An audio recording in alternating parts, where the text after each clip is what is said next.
This House is in session.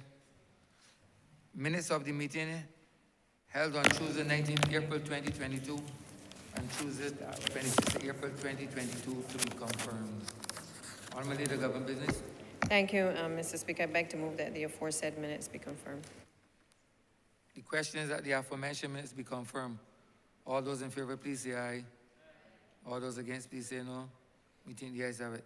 The aforementioned minutes are hereby confirmed. Messages from Her Excellency the President. Petitions, papers. Carry. Honourable Member for St. James Central.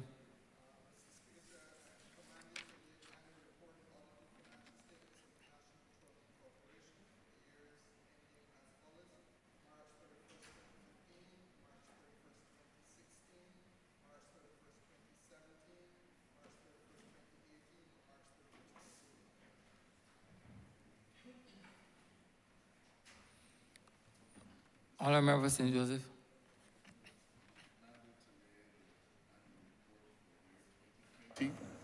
Speaker, I'm commanded to lay the annual report for the year 2020 of the Police Complaints Authority.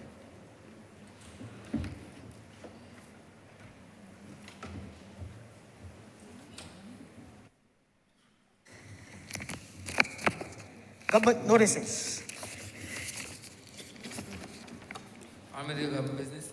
Thank you, Mr. Speaker. I beg to give notice of a resolution to approve, in accordance with Section 5 of the Crown Lands Vesting and Disposal Act, Cap 225, the lease to the Barbados National Oil Company Limited of a parcel of land, the property of the state, situated at Ferry Valley in the parish of Christchurch in this island, for the purpose of a solar photovoltaic power plant and a battery storage system.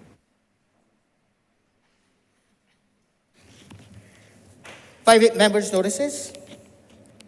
Notices of questions. Reports from select committees. First reading of bills.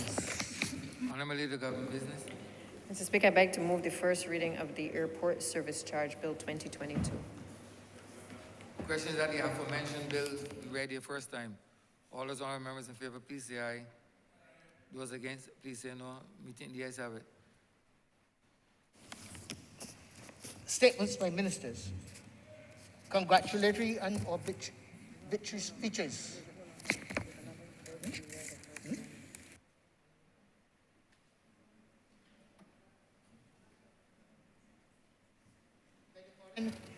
First reading of bills recommitted.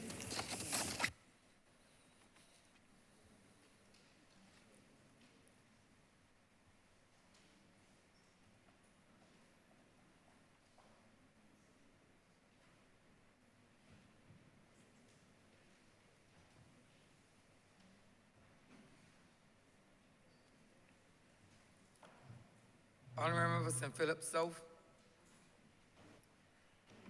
Mr. Speaker, I beg to move the first reading of the Animal Disease and Importation Amendment Bill 2022. The question is that the aforementioned bill be read the first time. All those honourable members in favour, please say aye. Those Beg against, the please second. say no. We think the ayes have it. I beg to second.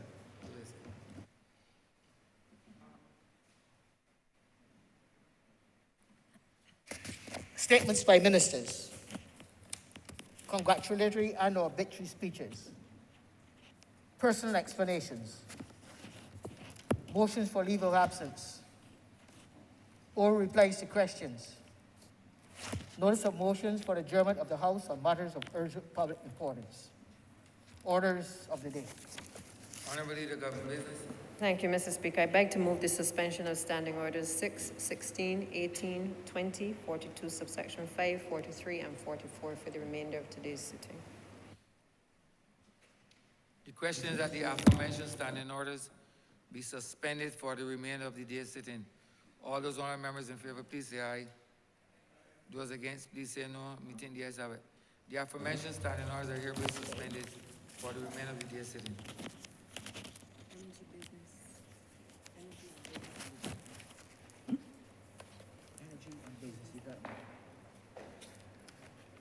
Government business, sir. Government business is the order of the day.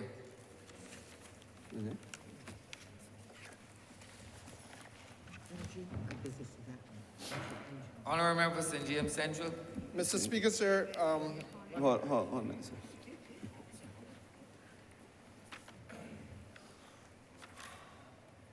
Order number 4, sir. In the name of the Honourable Minister of Energy and Business Development, to move the second reading of the Caves Amendment Bill 2022. Honourable member for St. James Central. Mr. Speaker, sir, I rise this morning to treat to what on its face is a deceptively very simple matter. It is an act to amend the Caves Act, Chapter 389 of the Laws of Barbados, sir, and it will be called the Caves Amendment Act 2022 when completed. Effectively, Mr. Speaker, sir, we are looking at Section 2 of the Caves Act, and we are going to simply delete the word minister from the definition. And the reason why we do this, sir, is perhaps best explained by way of giving this some context. As with most things that have gone horribly awry in Barbados, sir, it finds its genesis in the last administration that governed this country. In 2014, but I am very serious. It is a painful and agonizing thing to have to say, but it is a truism nonetheless. In the year 2014, Mr. Speaker, sir, a policy decision was made to remove Harrison's Cave from under the portfolio of the Ministry of the Environment and to place it under the portfolio of the ministry responsible for tourism, where it has remained since that time. And that is all very well and good, sir, because Harrison's Cave is obviously the preeminent tourist attraction, not only in Barbados, it is actually the crown jewel of the Eastern Caribbean as far as tourism attractions go. And I will have more to say on that as I elaborate and expatiate on this particular bill. But, sir, the challenge was that the Caves Act was never amended at that time to reflect the change in the ministerial portfolio. And so, therefore, even though it seems like a very small amendment, Cabinet in 2019 under this administration, sir, we took the decision that we would provide for the control and management of the caves and related matters by way of an amendment to the Act, and we would treat to the question of the minister responsible, sir, by amending the Act so that you will no longer have it read as minister responsible for the environment, reflecting the portfolio under which the Caves of Barbados Limited then existed. After some reflection on the matter, the Chief Parliamentary Counsel, whose legal judgment in this matter is beyond doubt, recommended that under the Interpretation Act, Chapter 1 of the Laws of Barbados, there is already a definition of minister, meaning, and I will quote it, sir, minister means the Prime Minister or other minister for the time being, having responsibility for the subject matter of the enhancement in respect of which that expression is used. And therefore, it was the judgment and recommendation of the Chief Parliamentary Counsel that it would be prudent simply to delete the definition of minister and let the definition of the Interpretation Act apply.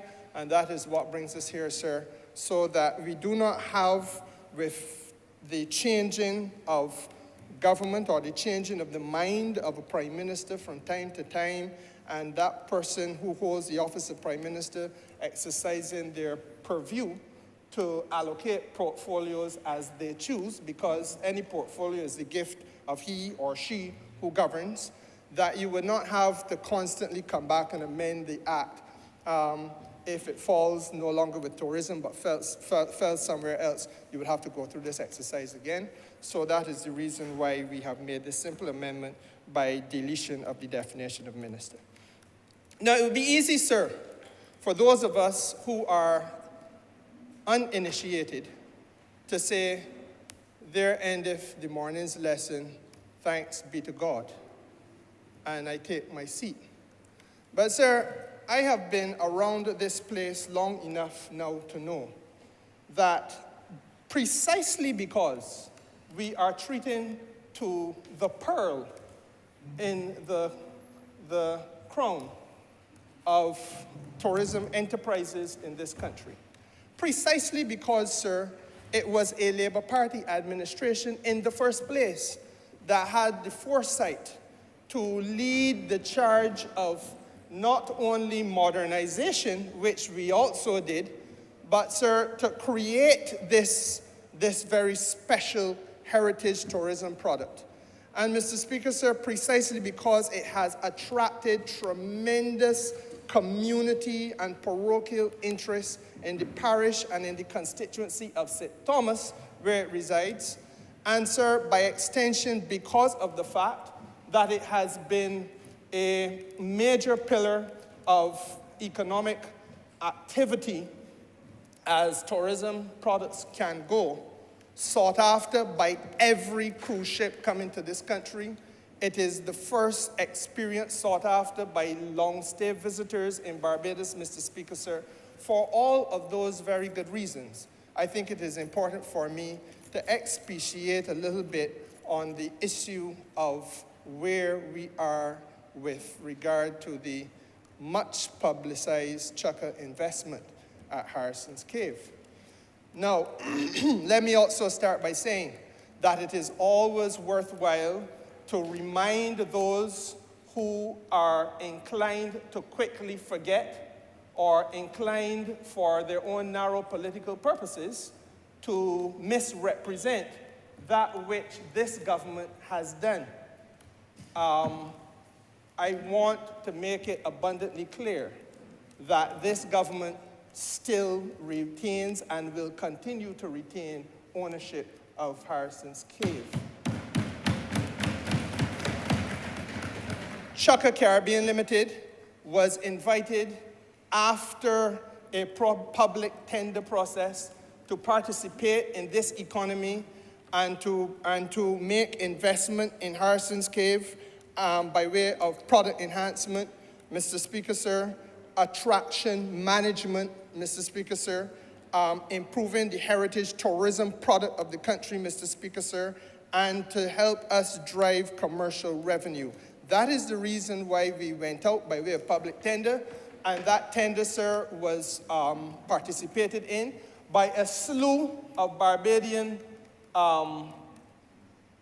tourism practitioners and some from overseas, as you can obviously tell, because Chukka began as a company that finds its origins, its genesis in Jamaica, but has been doing excellent business right across the Northern Caribbean and in the Eastern Caribbean as well. They have management of another cave experience, which is in Belize.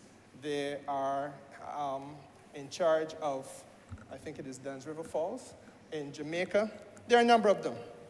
And I would not take up the precious time of this Parliament, sir, by going through all of that. But having said what we were looking for, let me say to you, sir, that there were some Barbadian companies that participated, and we would have been the very happiest campers in the world if, when tenders had been opened, we had seen stuff other than that which was mundane. We would have been the happiest campers in the world, Mr. Speaker, sir, if we didn't open a tender and see that the future of Harrison's Cave as an attraction that had to be managed in accordance with best practices and a product that should be enhanced, that the approach to that, sir, would be to get new trams and run the trams for 24 hours a day if possible, so that you could put more people through the cave and carry them along on another experience after that experience was over. We will be the happiest campers in the world, Mr. Speaker, sir, if we were able to open tenders and find that the imagination of the private sector in this country was such that they were saying that they would do more than some adjustments in the roof of the waiting room, Mr. Speaker, sir. But that was the mundane. And it is disappointing. It is disappointing, sir, because the premier tourism destination in Barbados, in the Caribbean, is in fact, in this part of the Caribbean, is Barbados. And there's no doubt about that. And I don't say that in a spirit of braggadocio. I say it, sir, because we expect, therefore, that the principal players in tourism would step up to the plate and with the greatest degree of creativity, partner with government in an opportunity to make sure that this unique tourism attraction can be the best in class and hold its head up alongside any in the world. So therefore, Mr. Speaker, sir, having gone through the tender process, we came to the Chukka tender. And that tender, Mr. Speaker, sir, reflected a concept that you find almost impossible to resist. It is a concept, sir, that says, pause, government of Barbados. Do not see your cave as a stop for the tour bus on its way around the country during the course of the day. See your cave as an experience that will take up the whole day. See your cave not only as an experience in terms of an hour and a half, but see your experience as a family outing for an entire day. And how is that to be possible? It is possible by putting in place new experiences to complement that which already exists. It is possible, for example, to use the forestry, the trees in the area, so that you will have a zipline experience or several zipline experiences. It is possible, sir, because the cave sits in a sunken area, but we all know that there's an elevated aspect, that you can have a pontoon bridge which takes you across the beauty of the St. Thomas landscape. It is possible, Mr. Speaker, sir, because you can have eco-tours that complement the tour of the cave.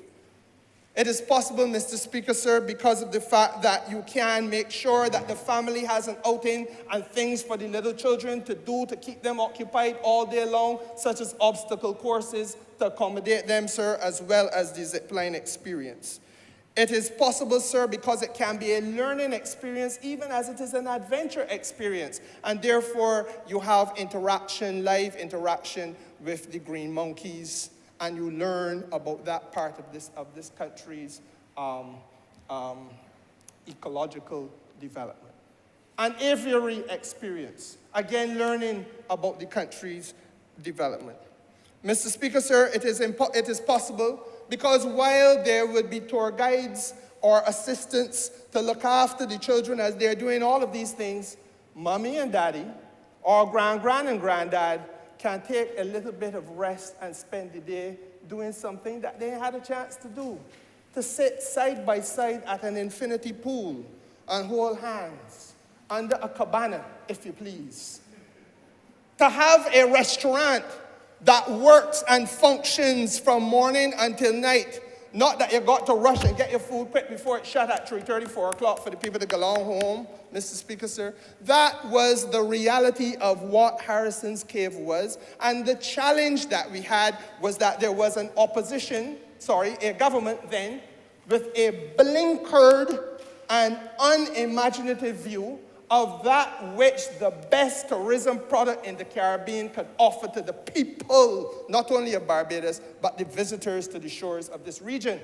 And that is why, Mr. Speaker, sir, because of that absence of creativity, this economy, by extension, was forced to continue to languish because there was never during that decade, and they hate to hear it, but I will repeat it as long as I can and as often as I possibly can, sir, and may it stick in their respective craws, that lost decade, sir, during which we squandered opportunity for development in this country. The question is asked, why can we not have, as part of the cave experience, where you have a floor that is 200 feet below the parking area? A giant slide that allows for the adults as well as the little children to spend a little bit of time having fun in this day-long experience. The question is asked, Mr. Speaker, sir, why is it that this is the country that founded rum? exported rum to the world. Ask anybody, where is the home of rum? It is Barbados.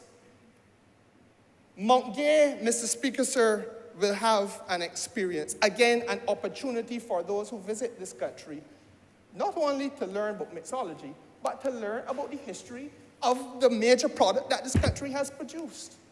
And those things, Mr. Speaker, sir, then are married in turn with kiosks for sales, allowing members of the community to be able to come in and to sell their craft, whatever products they have, sir, to be part of an economic experience, sir, that allows for us to retain the cultural product of the country, allows for us, sir, to show off the heritage of the country, allows for us to teach our visitors about Barbados, Mr. Speaker, sir, while at the same time managing that attraction in accordance with the best practices to be Chukka.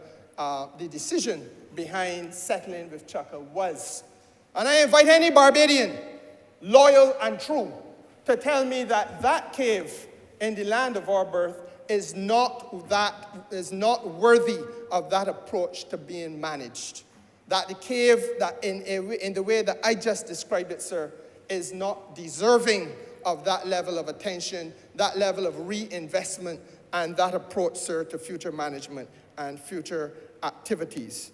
Now, Mr. Speaker, sir, it is important to say that while all those things are going to be there, they will be part of the value added only, because it is the intention, sir, to retain the original experience.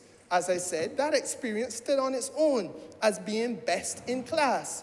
But our challenge, sir, was that we have always been challenged. And I can speak truthfully to this house today.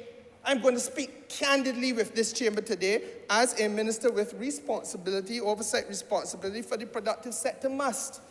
Because it is very important that we hold up a mirror to the people who sent us here so that they can see themselves and we can have a candid discussion about the direction that we are going and what we believe this country is capable of achieving, Mr. Speaker, sir.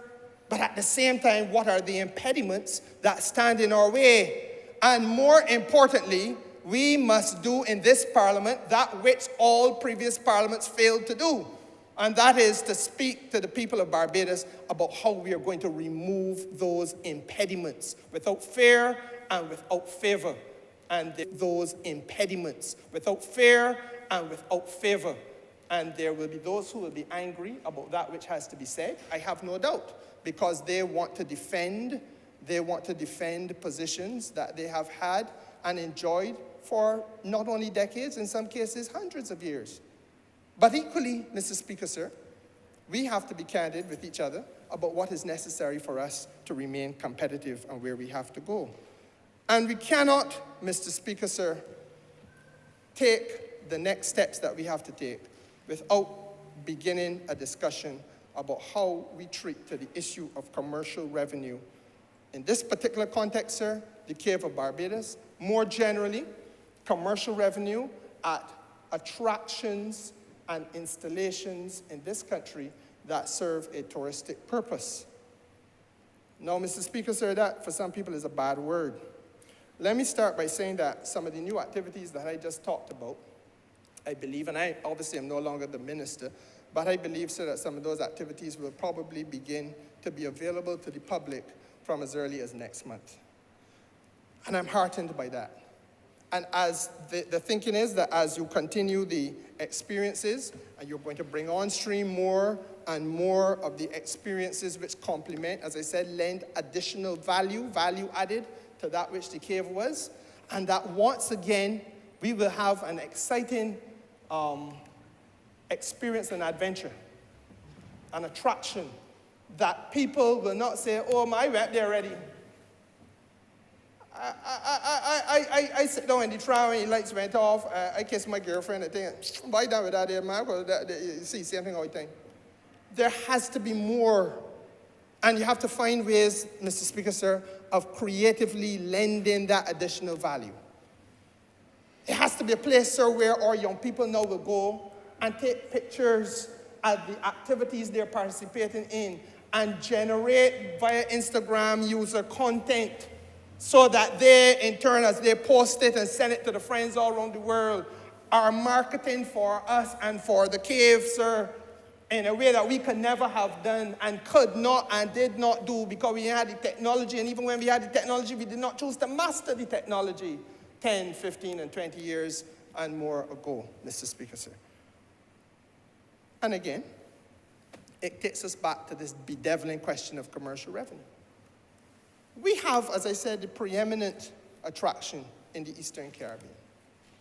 That attraction, up to the day that I left the Ministry of Tourism, employed about 60, 61 people.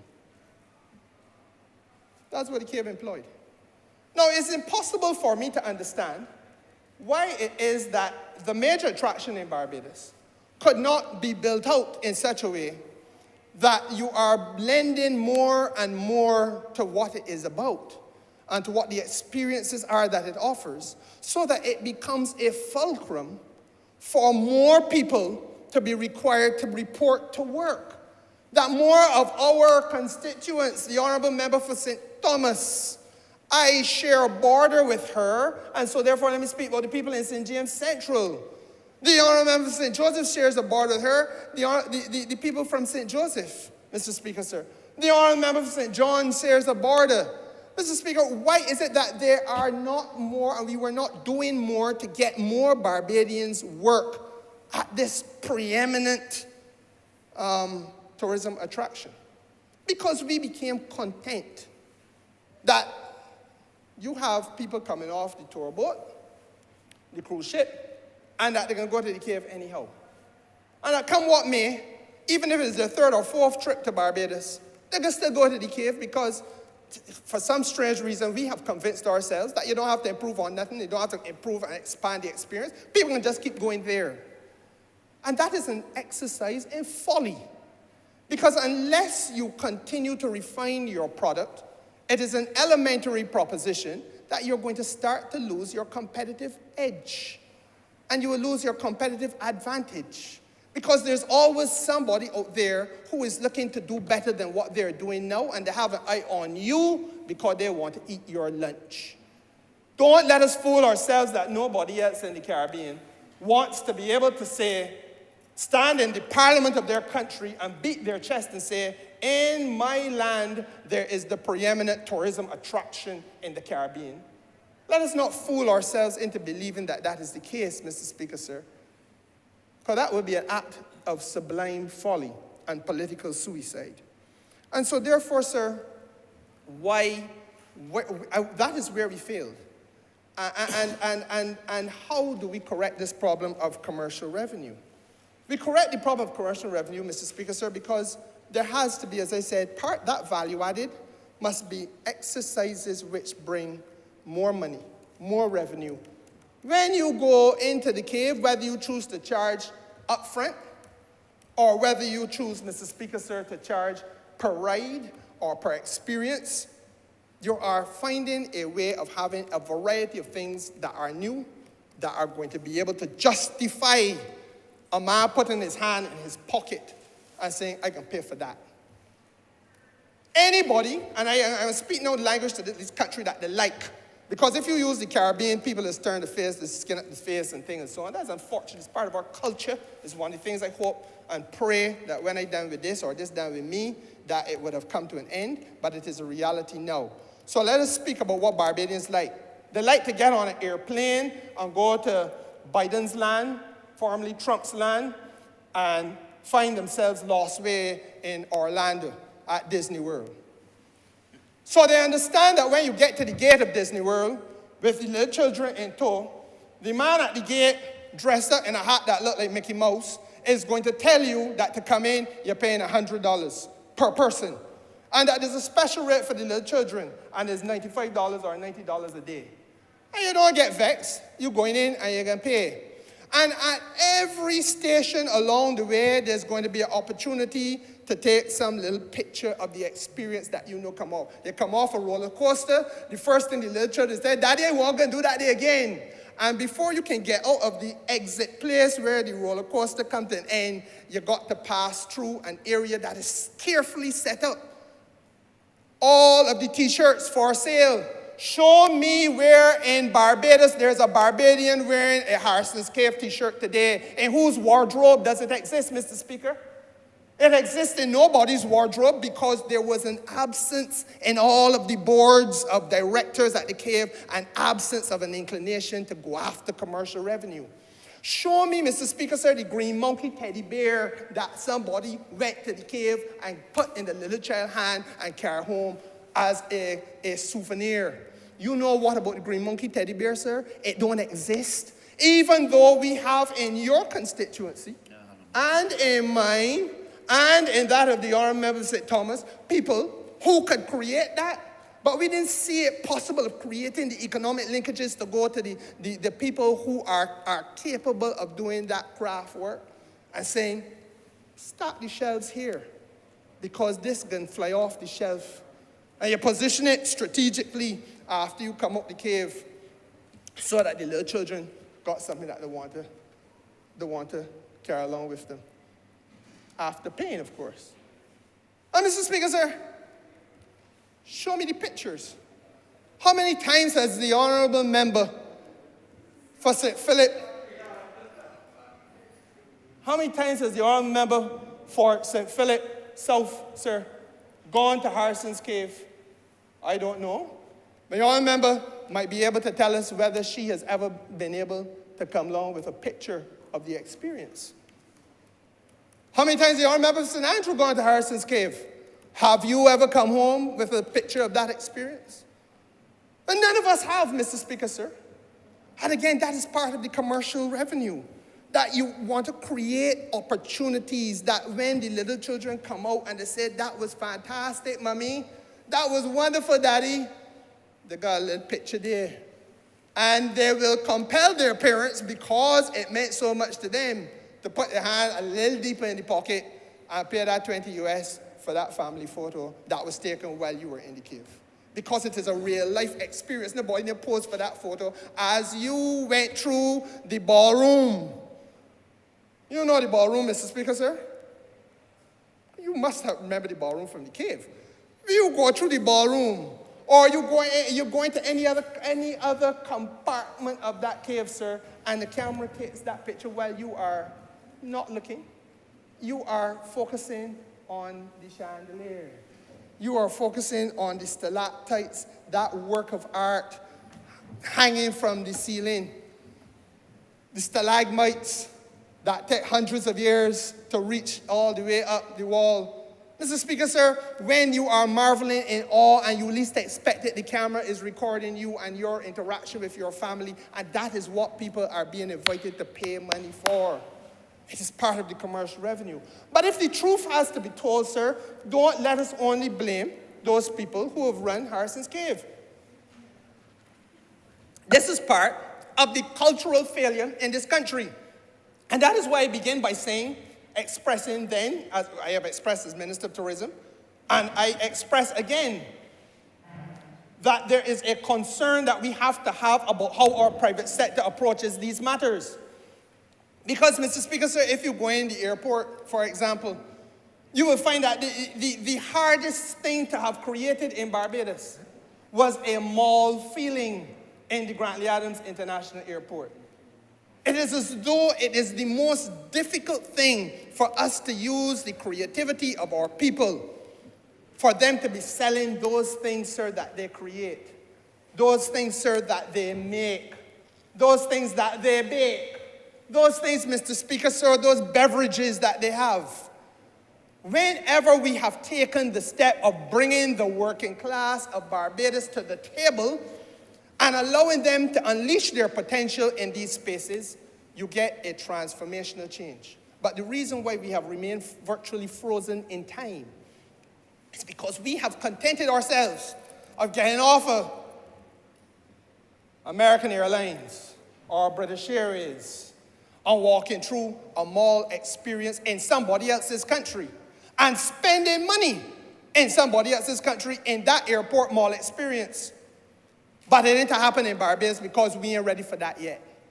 That is beyond us. And that was the blinkered vision that stymied growth in tourism in this country. It was the blinkered vision that represented what a Democratic Labour Party meant for Barbados, sir. And it is part of the emancipation of Barbados from that caused us to move in the direction, not only here at Chukka, but at the airport as well, in the direction of trying now to bring in those people who are skilled in the enhancement of product and the management required for us to make the transition in these kind of installations. It isn't only true at the airport, it isn't only true at the cave, it is true all around, all around. Think of the experiences in Barbados, Mr. Speaker, sir. Most of them ain't got nothing to do with the government. But if you think about them, then ask yourself the questions I asked. What is the takeaway when you visit these attractions? To what extent have we made sure that the souvenirs, the t-shirts, the representative not in mass, Barbados, full stop, or flying fish, nothing so unimaginative, but something specific to that experience that you have. And you find, Mr. Speaker, sir, that every time you see the same deficiency. And that is one of the challenges that we have. And that is why I say, sir, it begins, sir, with having a concept of where we want to go with regard to commercial revenue.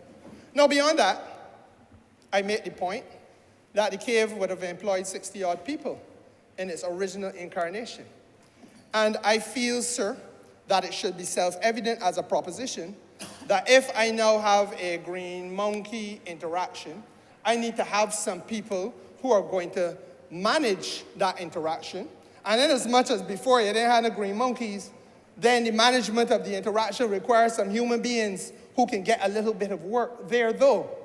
If you're going to have a 200-foot slide, I would imagine, Mr. Speaker, sir, if you're going to have a free-for-all and everybody bang on the slide at will, there will have to be some structure and flow to the process, and therefore, sir, they're going to have some people to work at that location as well. If we are going to have an experience where tourists learn about the rum of the country, there's got to be somebody to share that experience with them, Mr. Speaker, sir. If you're going to have mixologists who teach people a little bit about that which you can do with the rum, and they can take home from that experience a lesson back to Chicago, and a case of rum too, hopefully, and take back to Boston, that experience, then you're going to have people who are sharing and teaching. And with every new step along the way, therefore, we are creating job opportunities for Barbadian men and women where they did not exist before. I sat in this parliament, Mr. Speaker, sir, when the solution proffered to what you're going to do about employment was who to send home. The honourable member for St. Joseph would have been here at the time, though not the honourable member for Christchurch West. The honourable member for St. Thomas would have been here at the time. When it was said in this place, on this side, the government benches, tell me who to send home if you want to talk about employment. Shall I send them home from the QEH? Shall I send them home from CBC? That was the flagrant fecal matter that fell from the lips of elected members of the government bench back in 2014, Mr. Speaker, sir, and 2015. And sir, we are at a stage now where we are demonstrating to them and to Barbados how you can use creatively opportunities that will generate. Now, I am no longer the minister, sir, and I cannot stand before this house. I wish I could, but I didn't know about this debate until yesterday. So I do not have the projected level of employment. But I think that one of the fundamental things that the country got to talk about now is how this investment has not only transformed what revenue potential there is, but also how it transformed earning potential, because that is what it must be about in tourism in this country. That this tourism product that we call Barbados' tourism must be something that Barbadians feel there's a takeaway, that it has improved my quality of living, my standard of living, my pocketbook. It hit home at me, and I feel that I can have a stake in it. And perhaps, sir, for too long, we have failed to collide with that reality. I also want to say, Mr. Speaker, sir, that one of the values of this exercise even as I see he who has served extremely well as chairman of the Caves of Barbados. The honourable member for Christchurch South entered the chamber. And I want to commend him, sir, because from the very first meeting of that board that I had with them, there was an effort to buy in to the vision of how we can enhance commercial revenue at that institution. Now, the reality is, sir, that when you walk into an exercise, when you walk into something and you find that you're virtually hit rock bottom, that's where this government was in 2018. We came and found a cave that was struggling under mountainous debt, millions of dollars in debt. We came and found a cave, sir, that was not reinvesting in itself because it could not reinvest in itself. We came, Mr. Speaker, sir, and found a cave that had to rely on third parties who own tour buses in Barbados to bring people to Harrison Cave because they who mismanaged Barbados for that decade of devastation and economic destruction. They who mismanaged Barbados, Mr. Speaker, sir, never found it possible to put the cave in a position where where its management could appear at any of the international cruise conferences standing alone and saying, we represent the premier product in the Caribbean. Come, book directly with us. They had the reins of government, Mr. Speaker. Nobody in that government saw it fit to put the caves in a position where they could have their own buses picking up people off of the cruise pier and carrying it straight to the cave. Far from reinvesting in it in the way I've just described to this house, sir, they didn't even think about the transportation to the cave. In fact, if the honourable member for St. Thomas has a chance to speak in this house, she would tell you that they didn't even repair the roads to get to the cave or the signage to get to the cave. So that we come in and they expect now, as though it is abracadabra, you wave a magic wand because the Prime Minister is Merlin the magician, that you can just transform all of the neglect. And anybody who is faithful to themselves, I ain't gonna tell you, sir, because we're all Barbadians, we live here. Anybody who's faithful to themselves knows that even the same tour bus operators complain that they can't get their tour buses through St. Thomas to get to Harrison Cave comfortably. Even the same tour bus operators. And they had the monopoly on getting the people to the cave. So it was an exercise, sir, in folly. And it was virtually a suicide pact that bunch of ignoramai had. One person is ignorant. Plurality is ignoramai. And Mr. Speaker, sir, the rectification process is ongoing and it is underway. And I marvel at what I hear coming out of George Street now. Because it is as though people are washed in the blood of the Lamb. And because you put up your hand and say, look at me here, and 200 odd people say, I can support you, or a little under 200 say, I can support the other body, that all is well. Because for them, that is all it is.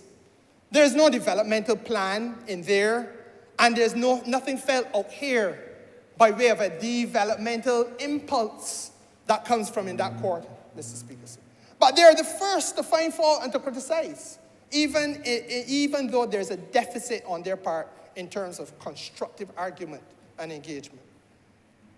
And you will hear, Mr. Speaker, sir, that it takes too long. But, you know, we are at that point, sir, where, as I said, you can now see the transformations taking place. The work that has to be done on even the most mundane things, including the road rehabilitation, cost this government millions of dollars. Had there been a maintenance program that was effective, we won't go out to spend our money now, sir. But there was none. The politics of spite dominated this country back then. And they told us to our faces while we sat in the opposition benches that nothing will be done in the constituencies which were held by honourable members for the Barbados Labour Party. But that is a fact. And Mr. Speaker, sir, it is felt in all of rural Barbados. So that don't marvel now that we have to spend so much money on rectifying water. Because we all know what happened. That there was a deliberate policy of neglect imposed on the part of the Democratic Labour Party on parts of Barbados. And sir, it goes on and on. Now, the important point in all of this is what the consequences are. Because I say these things, sir, not because I want to live in the past in any way. I really yearn for one, two of them to come in here so they could be engaged. The problem is, I don't know how they can get here. That's the problem. I don't know. In the gallery. But they don't even come in the gallery. They're not even sufficiently curious, sir, to show face in the gallery. Gallery. But the point is this, Mr. Speaker, sir. And this is the lesson that has to be learned, and I want it to be carefully thought through. Because this must be the last time that Barbados goes through this kind of reconstruction exercise. When they were being abjectly reckless and the politics of disregard pervaded the land, Mr. Speaker, sir, they did not know that what was coming down the pipe was a thing called COVID. They did not know that there would be an eruption of La Soufrière. They did not know that Vladimir Putin would cross the border in Ukraine and start a war to confuse the whole of the world, Mr. Speaker. They were just concerned with fattening their personal pockets, looking after themselves, and be damned to everybody else. Now, there's obviously a penalty that they are paying because the public understands this. This is not an accident that in 3 consecutive electoral exercises, because the honourable member for St. George North was one of those exercises, they were completely annihilated. That is not an accident. That is evidence that the public understands it. But the lesson must be that we never again come to this sorry point. Because, sir, what we did was to start to lose the competitive advantages that we had as a country. And it's all well and good to say you can come and build back. But while you are building back, you remember at all times that you are in a globally competitive, a regionally competitive environment. As I said earlier, everybody wants to eat a little piece of your lunch. You're not the only place, we are not the only place that tourists have a choice of going. So as hard as the honourable member for Christchurch South would have tried as chairman, he came in and found a Caves of Barbados, a Harrison's Cave that had hit rock bottom. Could not invest anything in its own future, Mr. Speaker, sir, buried in debt. Millions of dollars. It was a dark hole. A dark hole and getting darker. And you had to fight to bring a little bit of light. And so therefore, when the Ministry of Finance decides that, this now is a do-or-die situation and we can't afford to die, the time to recover on our own and of our own volition is going to be too long. We got to take more drastic measures. Go out to tender. Let us find the right parties that can bring the level of capital required. Put an arrangement in place under a lease program. Is a lease?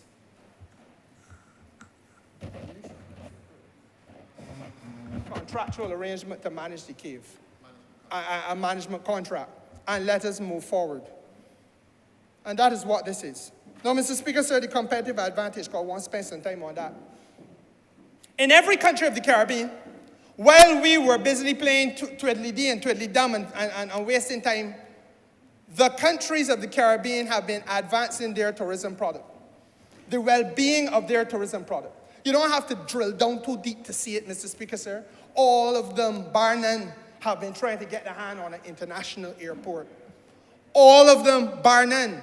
There was a period of time when this Parliament's leadership enjoyed the knowledge of the fact that there was no way that a tourist was going to get to Dominica unless they passed through Barbados. And so therefore, they're bound to spend a night or two either on the way in or on the way back out. So we could count their arrival as part of ours. And that was true, sir, of St. Vincent as well. As a little boy growing up, that was the reality at this country. No longer the reality, because they are trying to get their way forward, working hard. And Mr. Speaker, sir, in consequence, taking away a little piece of our lunch. Every one of them, Mr. Speaker, sir, bar none, has developed product authorities where they are trying to enhance their tourism product. Modeled on what we did with the Barbados Tourism Product Authority. Every one of them, bar none, is trying to become more competitive. They've even managed, Mr. Speaker, sir, to get some of the best brains that Barbados had to offer to go over and work with them, Mr. Speaker, to guide that which they do and help them build out their capacity.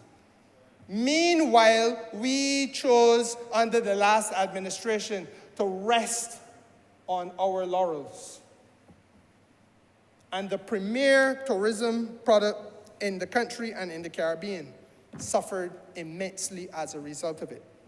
Now, sir, part of the journey forward has to be about using this cave in a way that allows us to economically build linkages across the society. And I am pleased that under the management contract, Chukka has bought into this. Clearly, if you have a product like Mount Gay that is sought after on the eastern seaboard of the United States in virtually every state, that is sought after on the western seaboard of the United States now, that is known in the United Kingdom, Mr. Speaker, sir, and you have them as part of an experience which is complementary to the cave experience, sir, you are building the linkages with the economy so that those people are not just in the business now of selling domestically, but as I said, you are educating your tourists about the rum culture, about the rum history, about the rum trail and the development of that aspect of this country's experience. That journey, Mr. Speaker, sir, every tourist who sits down and learns about rum comes away with a better understanding, not only of the product, but a better understanding of the country and what the country represents. And in similar vein, Mr. Speaker, sir, if you're going to have the mixologists working, then it means, sir, that again, we are having the consumption of the alcohol, the linkages are self-evident, and you are taking it one step further beyond where it was before when none of these things was on the table. I have said already, Mr. Speaker, sir, that the sales facilities are understood to be sales facilities on the site which will incorporate Barbadians and that which Barbadians are able to offer and Barbadian product. And Mr. Speaker, sir, again, that takes us well beyond where we were. I want to say, sir, that one of the things that attracts me most about this all is the willingness of the investor not just to come and make money, but to enter into partnership that is developmental. And in all that I do as minister, I find it necessary to say to these people who come, I want you to now have a conversation with me about what you can do for Barbados educationally. I want to talk about what you could do for Barbados developmentally. I want to talk about what you could do for Barbados in terms of our broadening our people's understanding of how the whatever it is that you are bringing to the country can enhance the well-being of our society. And you know, Mr. Speaker, sir, they get it. In fact, they get it so well that one in particular, and I will have to say I cannot call his name, but one particular investor told me that it is a marked difference from that which he previously would have experienced when at the tail end of the conversation, he was asked what you could do for me. Now, that is not the politics that we play. But I want to say, sir, that with Chukka, it is now part of the understanding, and I'm sure the Honourable Member for St. Thomas will bear it out when she speaks, that these people have accepted that Allen View needs some development. And they're prepared to work with the Honourable Member for St. Thomas on the development of Allen View. Oh, Mr. Speaker, I don't have to tell you about the politics. It has never been an election in St. Thomas where the well-being of the folks in Allen View has not been an issue. and the relationship between the cave and the people in Island View and what can be done to advance their well-being has not been an issue. But we now, sir, by way of partnership, have found some people. And you know, interestingly enough, I started by saying to you that when the tenders opened, you saw what Barbadians were prepared to offer to Barbados. And the reason why I become a little bit inflamed on this matter, sir, is that people who grew up here, who understand the challenge of here, who employ people from about here, remain silent in their proposals about something as fundamental to here as the area where people live in Island View. So they're prepared to spend their money in the cave to get a return from off the cave. I can move more people through the cave and carry them to my next attraction somewhere else in Barbados. I can now put, my proposal is I could put where if you had 400 coming through in a day, I would get 500 to come through in a day and move on to my next attraction. That's what it was about. Not a word built in to the need for a partnership between private capital in this country, where they are born, and the well-being of people living right around that cave in a square, in a radius of 2 or so miles or 3 miles, who born here too, who got to live about here too, who are suffering. Not a word. And there comes a time, as I said, when you got to hold the mirror up in this country to the folks in this country and talk to them candidly and ask the question, is this what we want for ourselves? And I remind the private sector in Barbados, sir, that, you know, it is all well and good to be cavalier. This government will do its best to facilitate private enterprise. Make no mistake about that. This government will do its best to go further and faster in terms of being able to accommodate the interests of the private sector, further and faster than ever before. But equally, Mr. Speaker, make no mistake about it, that this government is forever wedded to the view that when we go forward, we're going forward as one people, and we are not leaving the working class and the dispossessed behind. And Mr. Speaker, sir, that has to be said. So whether it be the project at Sturgis, whether it be assisting the well-being of people in Island View, or even, Mr. Speaker, sir, embracing Holy Innocent School, a primary school in Barbados, sir, that needs assistance. And if the truth is to be told again about them 10 painful years, I do not think I would be misleading this House if I said that nothing was done at Holy Innocent School during the entire period of time the Democratic Party was running this country. And these are the things that Barbadians have to understand. That when the neglect is systematic and it sets in and a new administration comes, that administration is now called upon to correct every single problem virtually at once, but in circumstances where you had no money to do it. And you got to struggle in the best of times. And then on top of that comes the pandemic. And on top of that comes all the other things that we've had to confront, Mr. Speaker, sir.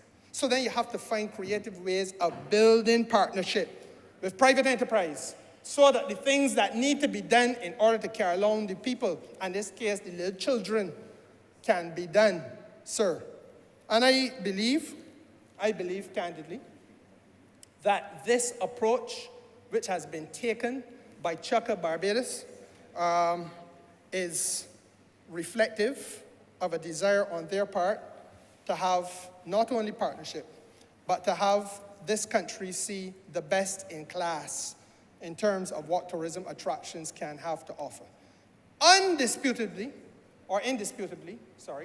it will be an attraction unlike that which we have ever seen before in terms of its scope and its scale.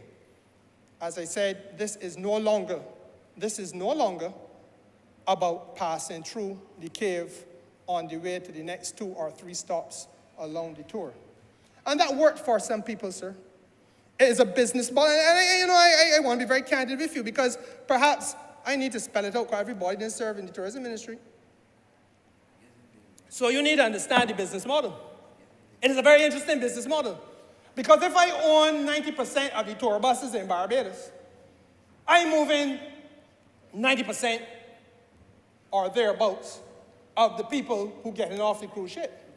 And if I carrying them to the cave, but I hustling them through the cave to get on to the next attraction, and the next attraction is also owned by me, then, Mr. Speaker, sir, get them in and out the cave as quickly as possible because I want to get them delivered to me. And then I'm moving them from that attraction that I own to another attraction that I also own and get there around lunchtime because they're going to pay to go in and see the attraction and they're going to eat at me.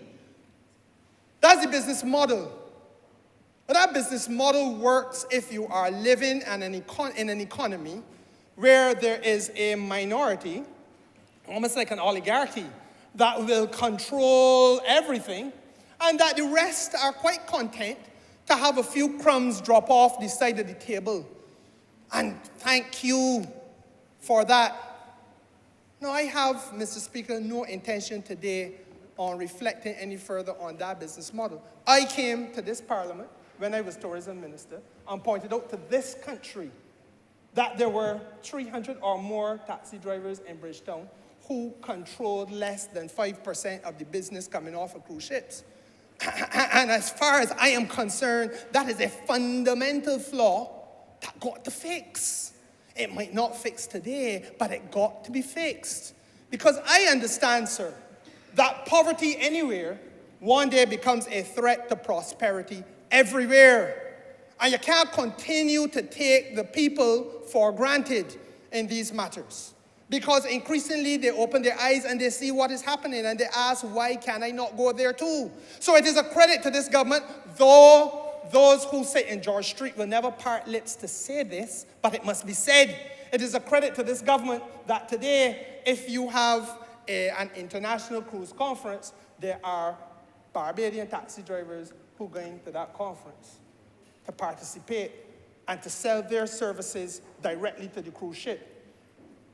So that they, like the people who own the tour buses, can be the first call when a tour is being sold on board somebody's cruise ship. It never happened before this Barbados Labour Party administration was elected in 2018. And Mr. Speaker, sir, I am saying to you that in the same way we're changing that business model, we got to look at the business model that we are talking about here that had fed Harrison's Cave. Because Harrison's Cave was put in a position willing compliance by the last tourism minister, aided and abetted by the finance minister, as he then was, and the prime minister. Willing compliance, aiding and abetting it. Where they did not put the cave in a position where they could independently appear in their own right at any cruise conference and say, but we want to sell direct to the cave. When you are on board the ship, just purchase your tickets or whatever, and Harrison's Cave will be there at the side of the pier to pick you up and carry you. We were always dependent on somebody to carry people to the cave. Not true. That is a fact. That is a fact. So that the national treasure was locked into a construct that worked first and foremost for the interests of certain elements of private enterprise. Now, Mr. Speaker, sir, if you ask me, I got a problem with that construct. And I believe that we have to unlock these constructs and rethink them and create a playing field where all who can compete are given an opportunity to compete. I do not know the clause in Adam's will which says that there are some few people in Barbados who should be able to move tour buses and tourists, and then there are others who got to watch it pass by them. I did not see that clause in Adam's will, Mr. Speaker, sir. And part of what we are talking about here today is the management structures now that had to be put in place. Because Barbados, and I say hold the mirror up for our people to look at ourselves and to ask ourselves whether we have done well enough. Not we, the government, we, the people who sat down and watched this unfold. And I know very often people will ask themselves about how this could happen and why it happened. But we now live in a society, sir, where I urge that we raise our voice against things that are flagrantly wrong. And that we do all that we can in order to make sure that the playing field and opportunities of access, economic access, are leveled and made available to those who are the constituents of every member of this House. Because all of us know that at the end of the period of time, we go back to those same people who were bypassed and ask for them to lend forgiveness and to give us a chance to do better. The time got to come, sir, when they see better being done. And that is why this business construct that I speak to has been such a problem for me. I ain't speaking about nobody else. I'm speaking of a problem for me. And I feel, Mr. Speaker, sir, that where we are today with this Chukka program and the management structure and the opportunities created, it is a developmental trajectory whose time has come. It is an opportunity, Mr. Speaker, sir, to broaden the economic participation in the cave. It is an opportunity, Mr. Speaker, sir, to modernize the cave. It is an opportunity, Mr. Speaker, sir, for us to spend money there in terms of new investment that the government left to its own could not spend because the government had been beaten into virtual nothingness by the time we took it over. And therefore, Mr. Speaker, sir, it is a necessity for us to take this step as a way of ensuring the future well-being of that which is the preeminent tourism product, not only in Barbados, as I have said, but across the Caribbean. And so, sir, I therefore want to invite this House to lend this bill its support. As I said, on its face, it is deceptively simple. And for those who have not been around as long, they may be forgiven for feeling that this is just what it appears to be on its face.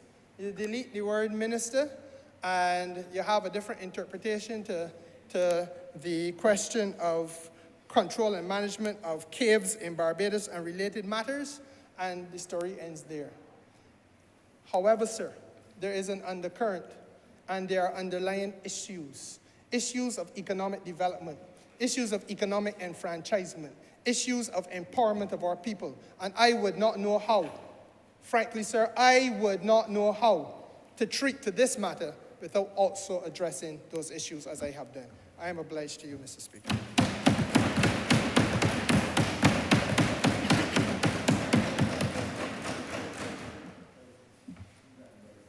I beg to move, sir, that this resolution be read, this bill be read a second time. Honourable Member St. Thomas. Thank you very much, Mr. Speaker. I wish to thank the honourable member and indeed the Minister of Tourism for the efforts that are being put into making this particular entity and the activities at the Harrison's Cave, now managed by Chukka Caribbean, as an entity that will carry Barbados forward as it helps us to look after our natural heritage, as well as create employment and help us to build this economy that has had such a terrible negative experience during COVID and again as well as a result of Tropical Storm Tropical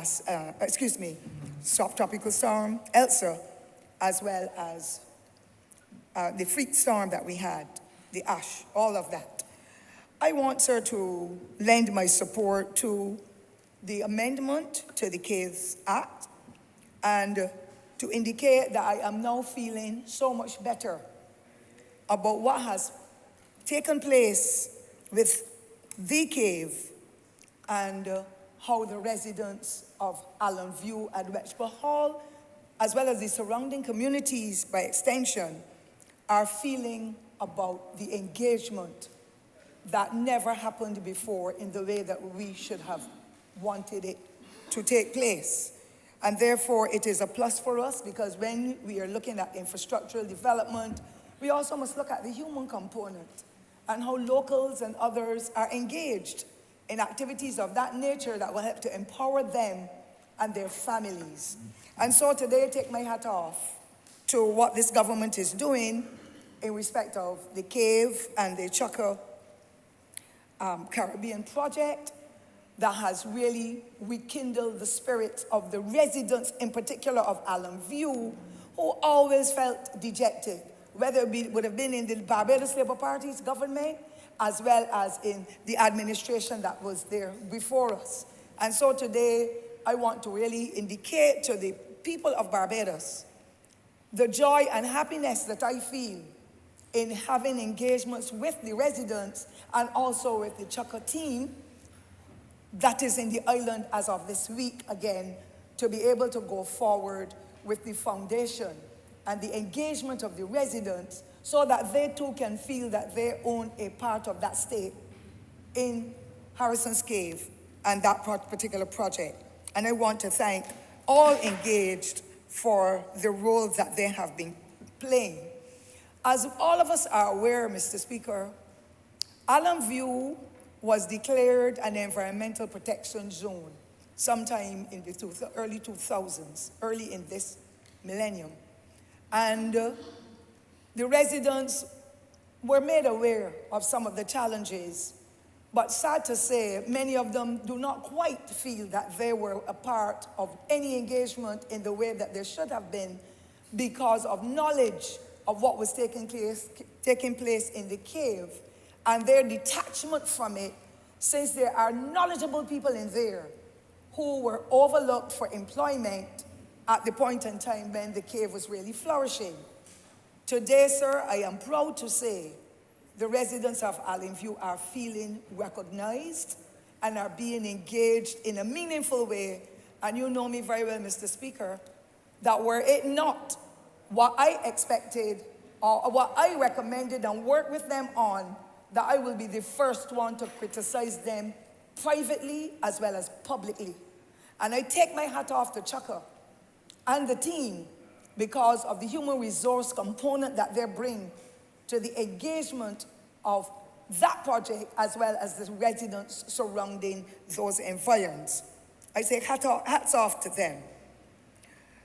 The environmental protection zone has limited or inhibited scores of the residents there from expanding their projects, from building new homes, from expanding the homes, from rearing certain types of animals, and this was recognized by a then Barbados Labour Party government.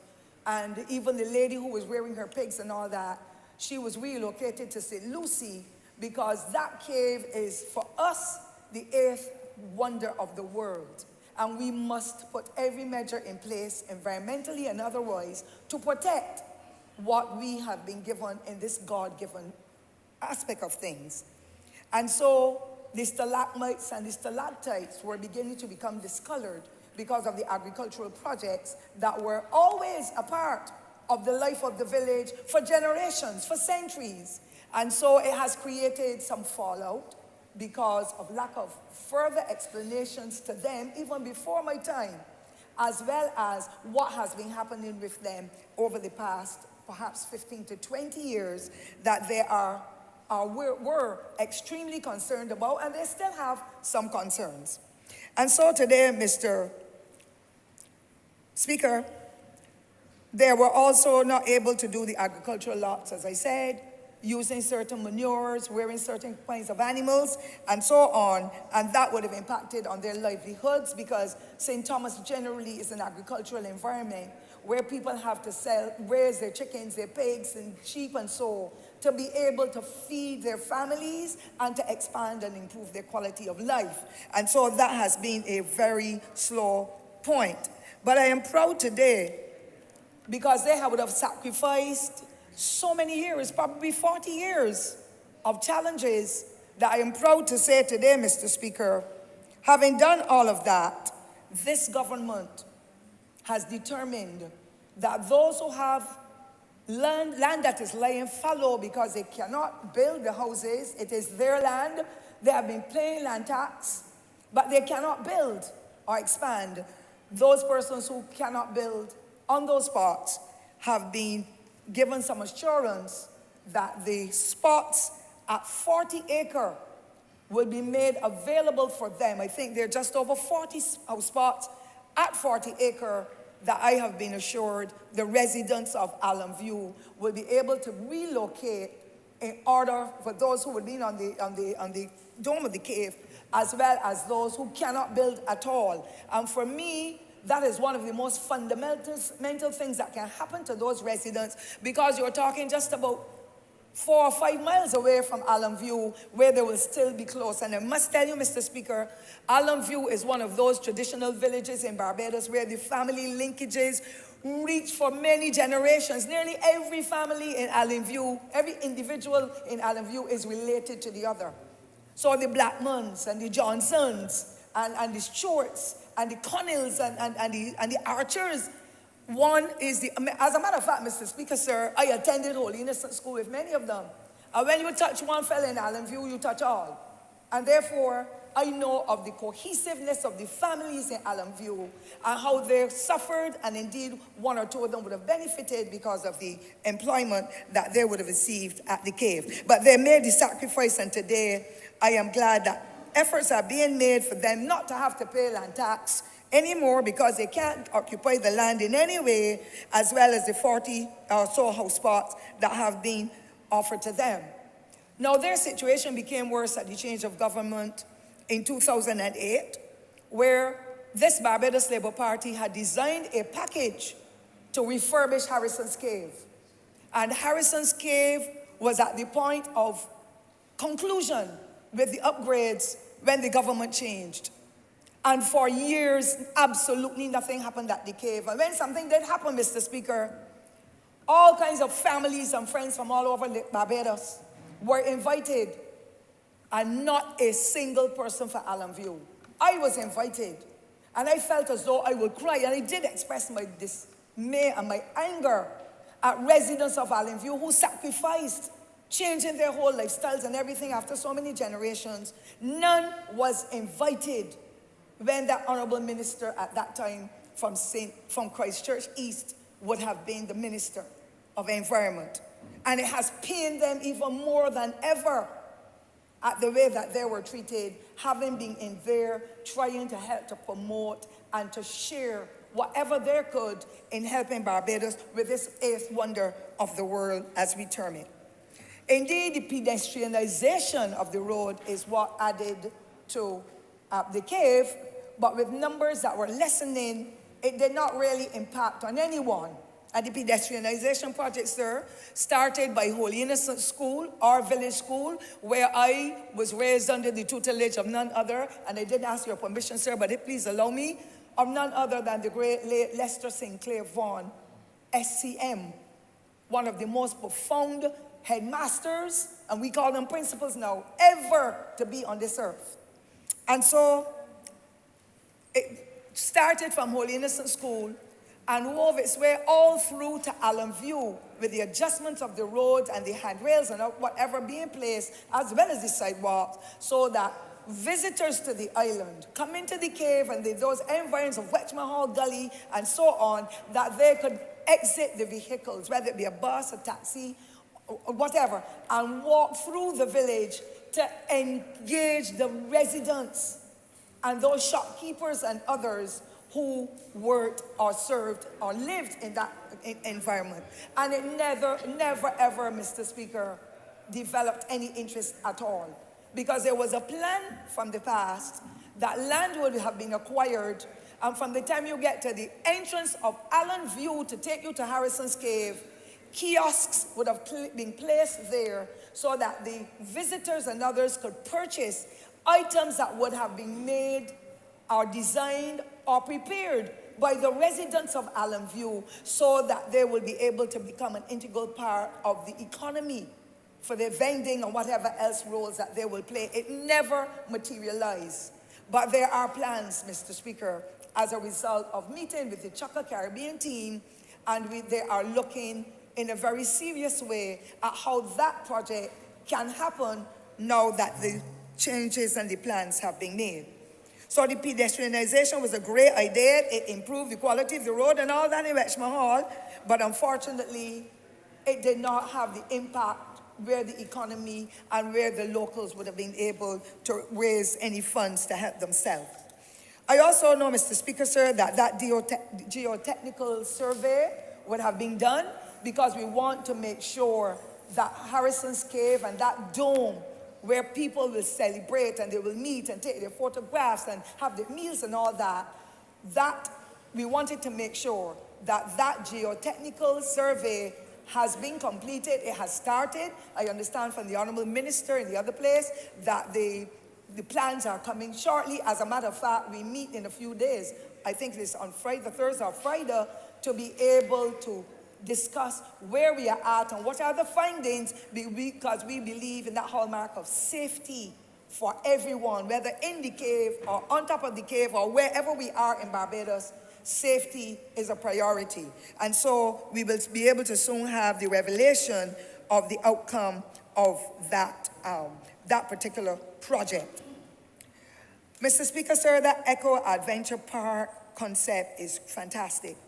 But I want to indicate that this, I met on the 13th, which is Friday gone, with the team from Chukka, and I am feeling extremely elated to see that the engagement of the residents now will actually take place. It is the 4th session we have had with the team, and the locals have formed a community of persons who will meet and discuss and help to plan and then share the information with the residents who are very much on board, Mr. Speaker, having gone through and worked with them and canvassed with them in teams.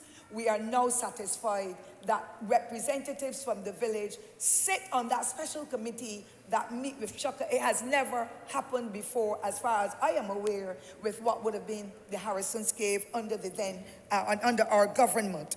And so the plans are there to be able to make a difference. The only one concern I have today in relation to Harrison's Cave and what had transpired in the past is that there are about 7 persons, I understand, from one of the persons who is now a pensioner, awaiting their funds from Sagicor, and this is over 2 years they've been waiting. It is to wait too long. And therefore, I would wish when the Honourable Minister shares that further information with us, that sooner rather than later, those pensioners receive their benefits, because many of them have worked 25 and 30 and 40 years in the cave, whether they were operating the trams or they were general workers or at whatever level. And I'm sure that this government that is caring will rely on the board and the members the board members to be able to bring this matter to a conclusion, to help those pensioners to be able to get the benefits that they deserve. I was invited, Mr. Speaker, sir, to that virtual meeting early in the week with the team of persons from the community, and there are some excellent ideas they have come up with. They have never, the folks at Allen View have never, according to my recollection, been invited by the past management of the cave to be a part of whatever discussions, whatever plans there were as stakeholders. And for me, this is a phenomenal step, and this is what I feel should happen in every community where any project, whether local or international or regional for that matter, comes in to be a part of the development of any society. The locals must have a stake in this changing environment that we are in. Some of them bring knowledge, Mr. Speaker, that is superior to anybody who would have sat on the board or anything, because they have lived there and they know the circumstances under which they have survived and perhaps how they have suffered. And so, having met with them, with the team on Thursday, on the 13th, the residents have indicated some of what they would like to see further developed. And so that was Friday, Mr. Speaker, I must tell you. And so the local members of the community have determined, with the support of Chukka Caribbean, to form a foundation where funds will be raised to help with projects in that community, and by extension, the Welsh Mahal, Sturgis, and other communities that will are joining the cave for all these centuries, who too have been deprived of extending their houses and doing certain aspects of upgrades because of the extension of that environmental protection zone that had been developed. And I agree, because if we are to save the cave, then we cannot have all kinds of challenges with water and the contaminants and everything else going on in the environment. And so, Mr. Speaker, having met with the management and having looked at the foundation, we want to work with Holy Innocent School in a more cohesive way. I call it the University of St. Thomas. And plans have already started, and the plan is to provide scholarships for the children.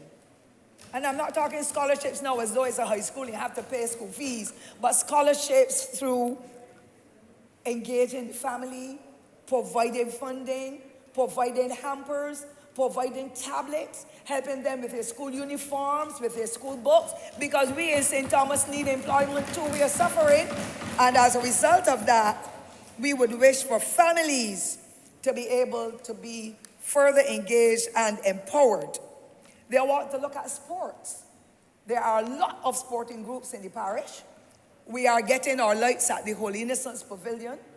We're looking for repairs there because that is close to Allen View as well, and close to my heart, because it's called Holy Innocents Pavilion. And therefore, the team wants to work with the sporting groups as well. We're very strong, Mr. Speaker, on netball and cricket. There's a lot of football and basketball too, but Chukka Caribbean has agreed that they want to engage and do some form of sponsorship to be able to help those in the sporting arena. And we know that many young people are the ones, Mr. Speaker, not your Acer or mine, who will be out there playing netball or basketball or football, but they are the ones with the energies, and once they are meaningfully engaged and they're exercising, it means that they will be less attracted to negative behavior, crime, and whatever else might engage their minds. So I'm really very happy to learn of that.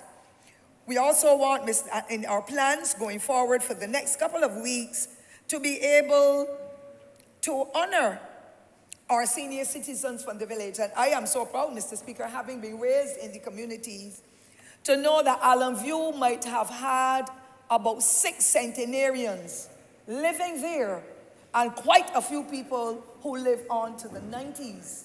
And therefore, when we go down memory lane with them, the plan is, let us look to see how they can be engaged in the cave itself on some special evening, and go down memory lane, talk about what it was like in childhood, talk about what happened in 40 Acre and adjoining community, even talk about a young child who had been murdered by the plantation owner way back, I believe in the 40s or the 30s or 40s, and how Allen View even became more cohesive because of the challenges that emerged as a result of that experience.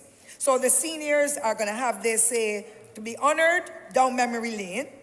Also, Mr. Speaker, the locals are going to be given an opportunity through the verbal and other forms of engagement for them to make their craft. So the Honourable Minister would have spoken about the Green Monkey. But there are people in Allen View who are excellent, skilled people who can weave using what I call the raffia, people call it the cane lily. That is still a very popular product. There are others who create lovely meals. I can talk without having your permission, sir, but I can mention Celestine Giles, who has been born and living in that village her whole lifetime. She has one of the best restaurants on the road to Allen View, and things fell apart for her, but I'm sure that now that the cave is getting ready to open up, that her business will rekindle and the visitors will come. And she's so lucky, Mr. Speaker, having been able to interact with so many thousands of visitors who take their meals or took their meals from her little restaurant. Some of them even sent tickets for her to travel to their countries to be able to get a feeling of the difference and to show how they appreciated the hospitality. And I'm going to tell you, Mr. Speaker, you know better than I, because I'm not an eat-out person, but there are so many thousands of Barbadians who make you feel happy in the environs where you eat and where you socialize, having a drink, beverage, whatever. Those visitors love Celestine to the bone. And I'm saying she is one who has determined, I am going to work hard day and night to improve my quality of life, and the visitors love her much the same. And I think it is important that by the time the kiosks go up, that more residents will get a more intimate engagement so that we can continue to sell Barbados as only a smile aware. And therefore, I am happy to hear about that engagement with the locals, making the craft and not bringing things from any other country that is being sold here for next skin to nothing. And our residents are there in a corner with a little stall or whatever, a kiosk, and everybody bypassing them. It's too expensive. Whenever we go all over the world, I went to Canada, and I can't even remember the name of the Coney Island I went to, Mr. Speaker. All kinds of items were they're being put on sale, and I'm sure that those items were probably made in Canada, but we want the Barbadiana to continue to reflect, and we want a Shirley Stewart and other people to be there with the background playing some music and making life happy, and some of the members of the escorts and so on. That will make a difference in what's happening in the cave. Mr. Speaker, sir, they also have indicated that they are willing to work closer with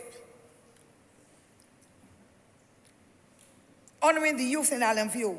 And I want to say, Mr. Speaker, I am extremely proud. They want to honor them for their stewardship, because there's little violence ever in Allen View. Then generally in St. Thomas, I must tell you, whether it be St. Thomas proper or St. Michael and St. Thomas, St. James Central, which has a very large part of St. Thomas as well, there's little violence, and we want it to continue that way. But the guys in Allen View, and I take this opportunity and take my hat off to them. Some of them are working in the NCC project for the ASH program. Some of them are working in MTW. And the guys at Allen View, Mr. Speaker, have cleared a whole spot because nothing was on it but a few old cars and trees and debris. And Sammy Screws and his team in Allen View have cleaned it off and are ready to move forward with making it into a play park for the residents of Allen View, whose children have to play on the road every day. And I thought that that was profound. And so Chucka team have determined we want to be a part of it. We're going to join with NCC. And we want to be able to do some sponsorship. We even want to plant a tree or two on Arbor Day in the same location. That is as positive as we could have gotten in our discussions, Mr. Speaker. I want to highly commend those young men and women who have gone into Allen View and said, I'm not waiting on government alone. I am going to work together to change the whole culture of our village that has been so profound and so cohesive for so many, many generations. And Chuckle team have indicated we are willing to help to put on some bench tables, and so we will work hand in hand. So they're going to have some kind of dialogue through me or directly with the Honourable Minister or his team of technocrats to be able to see how the partnership for that play park can work out to make a difference in the lives of people who for many years lived in the village but were always shut off from the cave. And they always say as them and us. Now the people out there in the cave, they don't look on us, they don't give us this, they don't help with that. You can ask from now till the cows come home. Now this private entity is going to be an integral part of what is going to happen in Allen View. I want to say, Mr. Speaker, that I am extremely proud to be a part of this transition. I want to say that the residents have put confidence in this Barbados Labour Party for having the vision to be able to work closer with the Chucker Caribbean organization and to transform what we are offering.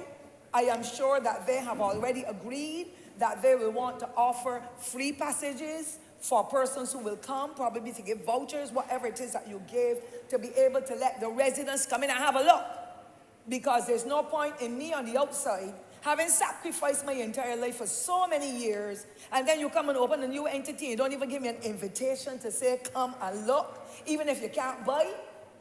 The entertainment, the engagement, the exposure is extremely necessary if the people of Allen View and St. Thomas in particular are so intimately engaged. I must tell you, Mr. Speaker, before I close, that the heritage location at Sturgis #1 did involve the people of Allen View when we had the Heart of Barbados. And I proudly want to say today, Mr. Speaker, sir, that I am looking forward after we have relaxed some of the protocols, once COVID goes wherever it came from, that the management at that location, at the heritage location at Sturgis #1, is ready and willing to be able to engage the people of Allen View again.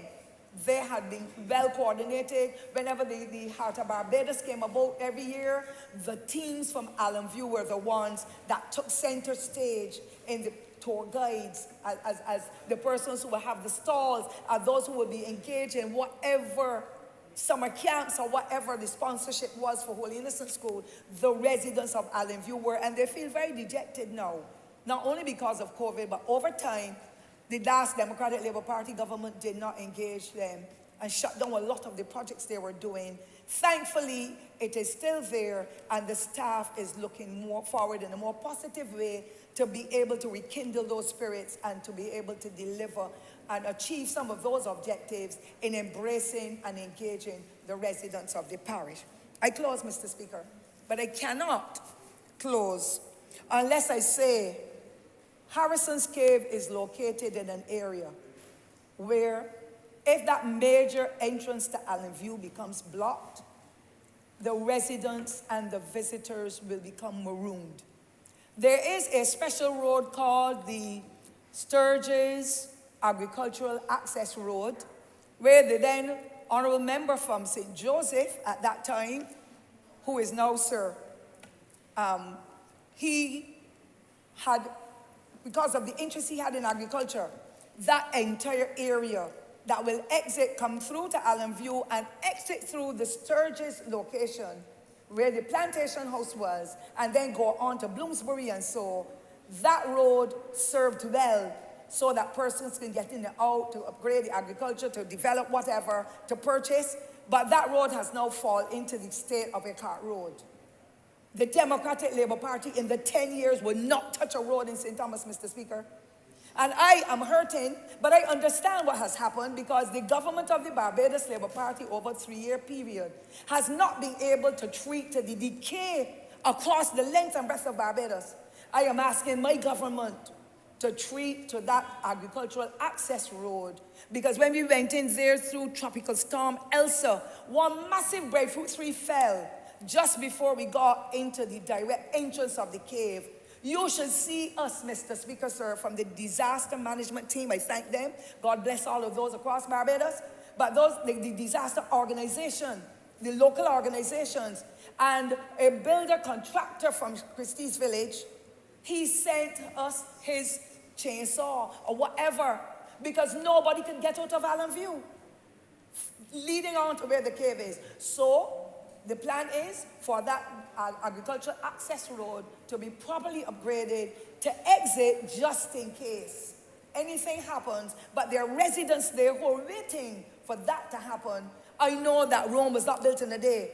I know that the government cannot do all of the roads, but if we want Chukka, with the generation of these millions of dollars in our economy to make the difference, to raise employment, to make people feel comfortable, to look after their families and so, I believe that this one will help to make a tremendous difference and not to have anybody marooned in the village, whether they are locals or they are visitors. And so we, the people of St. Thomas, are happy. Chukka has finally, as well, this is my final comment, arranged that group of young men at Sturgis who have started the development of a project, an environmental project. And I want to thank the Honourable Minister of Youth Affairs and Community Empowerment for his visit 2 weeks ago to those young men, Jabari Road and the crowd, for the vision of ensuring that they do that eco-tourism project at the corner of Sturgis so that they can go forward. Again, that was raised with Chukka and the team. They too want to embrace those young people because many of us feel that you have to have a degree at some university to be able to function at any level. I can speak better, Mr. Speaker, sir, in here than anybody else when it comes to people ostracizing you because they feel you come from nowhere. Oh, he's a world boy. Oh, she didn't go too far in school. And that mentality that is killing Barbados. We have excellent people who were our foreparents that hardly went to school, but they were steeped in faith, some form of religion. They were taught how to cut and contrive. They were taught thrift. They were taught how to have community life and embrace everybody despite what level of development they were at. All of a sudden, we have cleaned out our communities. and gone to live in other places and have forgotten from whence we have come. These young men at Sturgis, I highly commend them. I thank this government for the attention that's being paid to them. And NCC has been on board with them as well. And I'm sure that once we keep on this trajectory, Mr. Speaker, St. Thomas will again be the gem and the heart of Barbados. And when your heart is dead, Mr. Speaker, you're nobody. Our heart is beginning to kick in again after the devastation by a Democratic Labour Party, that did not give us a single road. When a minister came, when the H Hill Road was to be done to Shop Hill, and told the staff from the depot at Bagatelle, man, don't touch that door. She had 40 years to build the road. And that road is one of the worst. I remember you have 2 more minutes. Thank you, Mr. Speaker. I really don't need the extra minute, except to say that I am really very proud to see what has happened in Allenview and the lease of the Harrison's Cave to Chukka, Caribbean, and how the people of the parish of St. Thomas will benefit in forms of employment, in forms of performance, in forms of that are beyond what I can envision. And therefore, I want to thank you and to thank the Honourable Minister who is in the other place, as well as the other member for St. James Central, for the efforts that would have been put in place for us to be able to come thus far in this short space of time. And I give my blessings to this government and to Chukka and the residents of Allenview and the environs of St. Thomas, whom I believe will benefit for whatever engagement we have had with the persons who are managing that particular project. I wish to thank you, Mr. Speaker, for giving me the moment, and I trust that God will continue to help us to live to see the unfolding of a novel project in this part of the hemisphere that will not only generate employment, but will give us aspects of entertainment and contentment, seeing that we are going through this bad experience with COVID and the other aspects of natural disasters that would have impacted on us. We are going to survive with God's help. I wish to thank you, sir.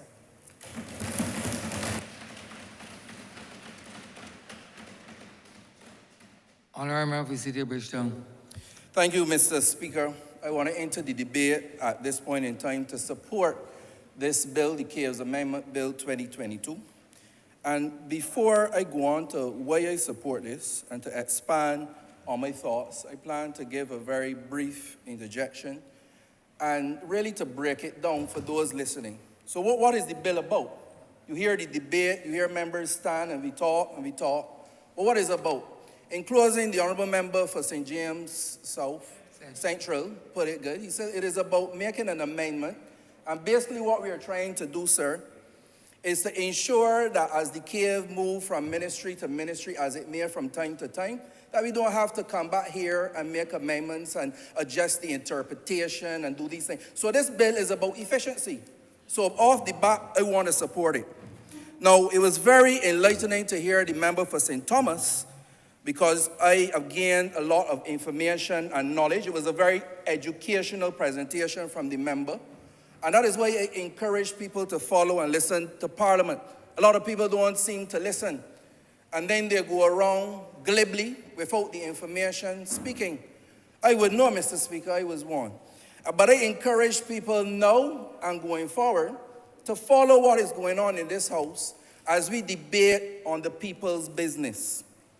Mr. Speaker, it is, I don't know, ironic or fortuitous that the member for St. Thomas, which is known as the heart of Barbados, because she speaks from the heart, and she puts her heart into whatever it is she is speaking about.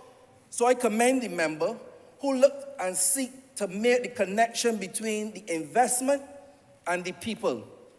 The people and the investment. And she reminds us each and every time why we are here. It is about people, people, people. Like the member for St. Michael's South slogan, people over politics. And the member for St. Thomas reminds us of that in her contribution all the time. Now, Mr. Speaker, to get down to matters, this resolution, this bill caused me to get on my feet today simply because when I think of recovering, when I think of rebuilding, when I think of rebounding from the economic devastation of COVID and all the other things this government and this administration had to wrestle with over the past better part of 2 years, 3.5 years if you want to call it that, Mr. Speaker. I understand the importance of tourism. As a representative on the ground, many times, I hear a lot of my people, again through ignorance, have a very bitter taste and a lot of criticism for tourism. But I do not blame them, Mr. Speaker, because at the end of the day, sir, it is done out of ignorance. It is done out of ignorance of an understanding that although the figures may vary somewhere between 34 and 36% of employment through tourism, and sometimes when you add on the indirect contribution, you can go as high as 50%. Match directly to that, to the GDP. In other words, the money that is brought into this country. So without understanding that, I think it is not given the due. But it is also a fact that the tourism product of this country has been evolving, and it needs to evolve even more. Some critics of tourism point to the fact that we more have a hotel industry than a tourism industry. But when I think of the project here today, the Harrison Cave, the Shaka, and the development, the parks, the water park, the pool, the bungee jumping experience, I think of an expansion of a tourism product, hence a tourism industry. Because all the exit surveys, and you can go back years, sir, and you ask yourself the question, what is it that the tourists come to Barbados for? What is it that they like? And we understand it is not the Chiquita banana. It is not the AC in a hotel room. It is the people, the friendly people, the guard, the maid, the porter, the beach operator, that some of them is take and fly back home with them for all types of reasons, sir. But we understand that they enjoy and they like the people. They also like the relaxation, the beach and so on. But what we have to do and what we are doing is expanding our tourism product to match the tourists of the 21st century. Because there is a new tourist, and I know, sir, that as you move around, you see them. For the first time, you will see and developing a tradition of seeing tourists on the ZR buses, the ZR vans. I see them. You see them in the supermarket. Before, they would have shop at the convenience store at the hotel. Tourism, based on research, and if you doubt me, sir, you can ask me. You can go and see that tourists today are more adventurous. They want a local experience. They have been telling us that time and time again. But because sometimes we don't like to listen, a lot of the time we find that when we are developing industries like this, we do not move with the times. And hence, we have tourists, and we believe that they want to spend the entire vacation cooped up on a beach or cooped up in a hotel. I believe that attractions such as this, that we are debating and talking about today, Harrison Cave, known as Barbados' #1 attraction, as the member for St. James Central put it, it is not just about passing through now. You can have an all-day experience. You can have a part-day experience and then move on to another attraction and spend some more money. Because I know a lot of times we celebrate airlift, which is fantastic. We celebrate arrival numbers, which is great. But the thing that we need to focus on, and it is very important, is the spend, man. Because if you come and you pass through and we can count you 1, 2, 3, 4, but you're not leaving a little berry to develop the society and the country from hence you come to enjoy, then, sir, we are spinning top in mud or even spinning top in sand because we will not be going anywhere, sir. So that is one of the reasons why I had to get on my feet, because I am someone who believes in ecotourism, adventure tourism, community tourism, and I believe that it must be expanded. And it is not about tourism. It is about national development. It is about people empowerment. It is about youth. It is about development, sir. Because when we can get the tourists to come and do their heritage tourism and tour through the city of Bridgetown and buy some food from a vendor on the side of the road, or get something, or exchange with somebody, and bring economic development to each and every one of our communities. That is what tourism expansion has to be about in the 21st century, sir. And each and every one of us must see ourselves and how we can develop an industry that can develop our nation. It is really as simple as that. Now, the member reminded me of the tourism of yesteryear. He reminded me, sir, of the cave of yesteryear, the indebtedness, the complaints, the petition from the neighborhoods, the dark and gloomy days of Harrison Cave. And then he brought to us the enlightenment of the new Harrison Cave, the redevelopment of Harrison Cave, the development of the road, the new trams. He did not speak about this, but I visited recently with my family. But the new trams, the landscaping, the aesthetics.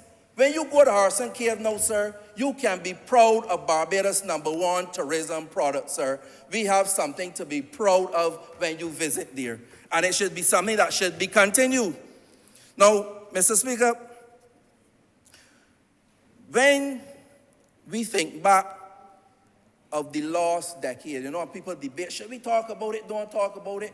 I don't care if we talk about it or not. But what each of us in here have a responsibility to is the great decade.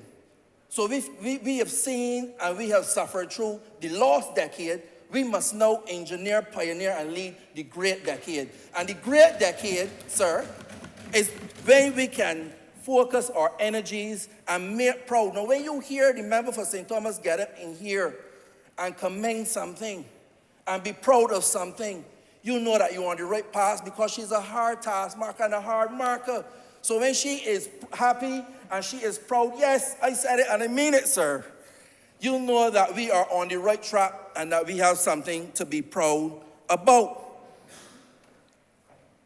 Mr. Speaker, I want to encourage each member in here to think how whatever their program, whether it be in the ministry or in their constituency, how can you engage with tourism? How can you engage with tourism? Because it's not only about getting the revenue, it is about getting the foreign exchange, the foreign currency. A lot of times, when I think of tourism and the improvements that can be brought to bear, I think of Pelican Village and how much more can be done there. I took a tour there with the chairman of Export Barbados just recently, on official tour, I must say. And I am very impressed with the development and the ideas and the direction that we are taking the BIDC and Export Barbados in. I always had a concern, again, we will count arrivals coming off of a ship. And people pass through and they don't spend a yin, a yang, or a iota, because they had 7 stops before Barbados, and when they get into Barbados, they get into the port, they get into Pelican Village, they are seeing things that they saw at the last 7 stops. So, Mr. Speaker, because they are seeing those, at those stops, the money is stopping in their pocket. Mr. Speaker, sir, we need the money out of their pocket. We need the support for our economy, our people, and our national development. Therefore, we have got to get creative and continue to be creative as we move and look at the development of not the hotel industry, but in developing a Barbados tourism product and a Barbados tourism industry that we can be proud of. Mr. Speaker, moving through in the city just this weekend, although it was through there few months ago regularly, someone pointed out to me, they said it is the only slave house in the city. Out there just by Cat's Castle, through there. And they said, yes, the tour guides, we all know of Mr. Marshall's work, they pass through, they point to it, it's crumbling. And that is when I say to ourselves, we do not understand what a tourism industry and tourism product is about.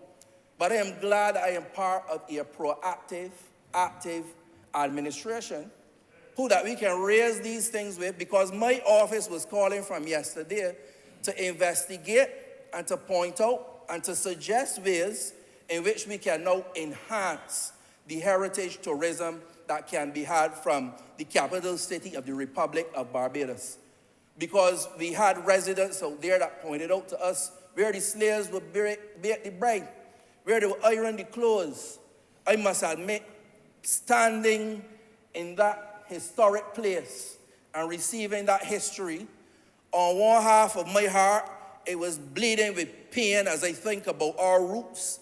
But the other part of my heart was very excited with the potential that we can have to develop such a product, not only for tourists now, but for locals to understand from whence we come. Because when I stood there on Friday, my whole heart, it swelled up with pride. It was swollen with pride, sir, to know how far we come and now we control our destiny. And we stand in the place of these hollow halls and control the direction of what we go and understand that to whom much have been given, much is expected. And sir, I close by telling you, much will be delivered. Thank you very much.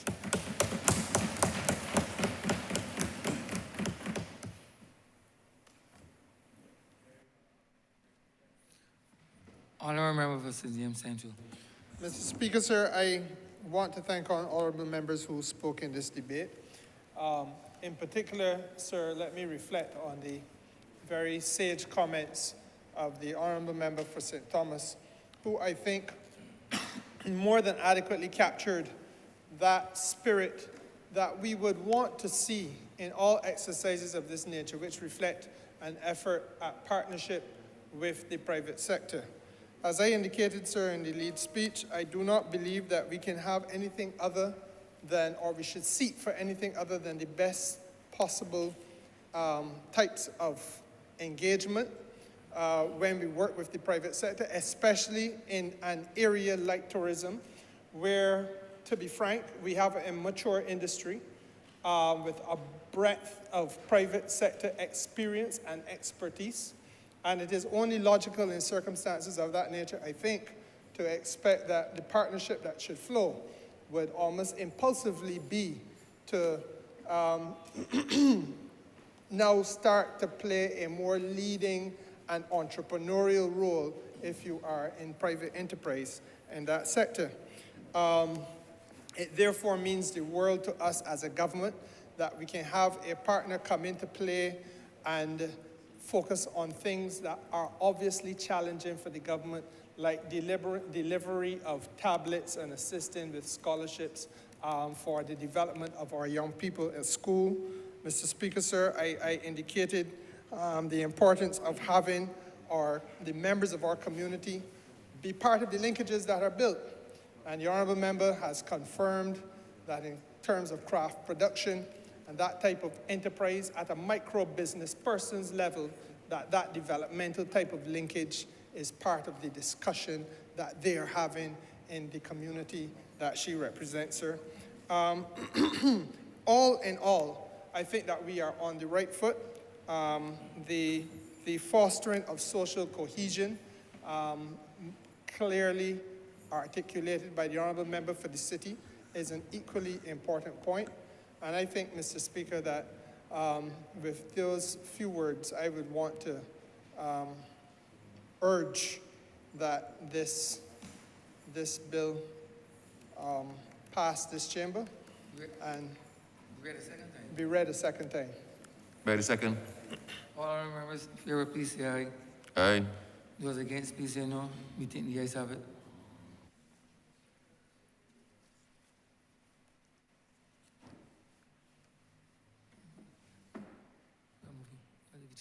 Mr. Speaker, sir, I beg to move that the bill be read a third time. No, sir. Sorry. That I leave the chair. I beg to move that you now lead the chair. And you also go into committee, resolve the 17th committee for further consideration of the bill. President, the Speaker do now leave the chair and the House resolve the 17th committee for further consideration of this bill. All those honourable members in favor, please say aye. Those against, please say no. I think the ayes have it.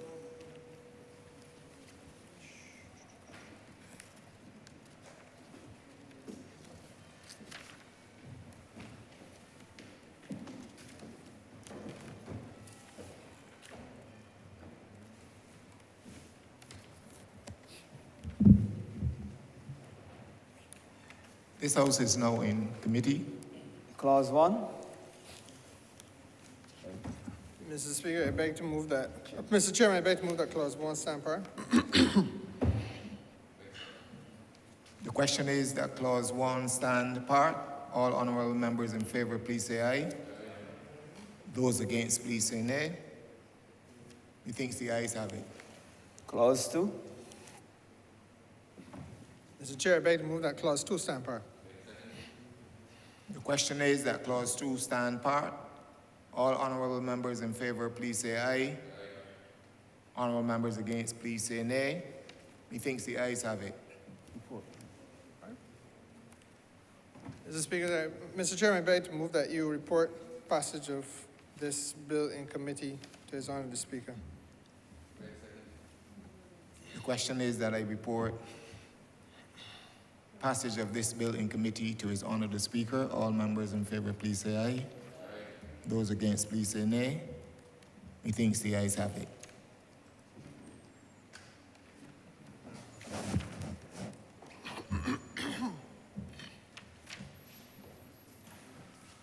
The chairman of committees is reporting the passing of one bill in committee. Yes, Mr. Speaker, I beg to move that the bill be, pardon? Be read a third time. Question is that the aforementioned bill be read a third time. All those honorable members in favor, please say aye. Those against, please say no. I think the ayes have it.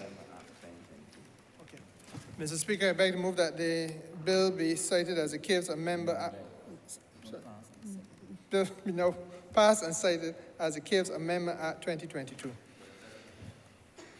Question is that the aforementioned bill be passed and so cited. All those honorable members in favor, please say aye. Those against, please say no. We think the ayes have it. This bill is passed and so cited.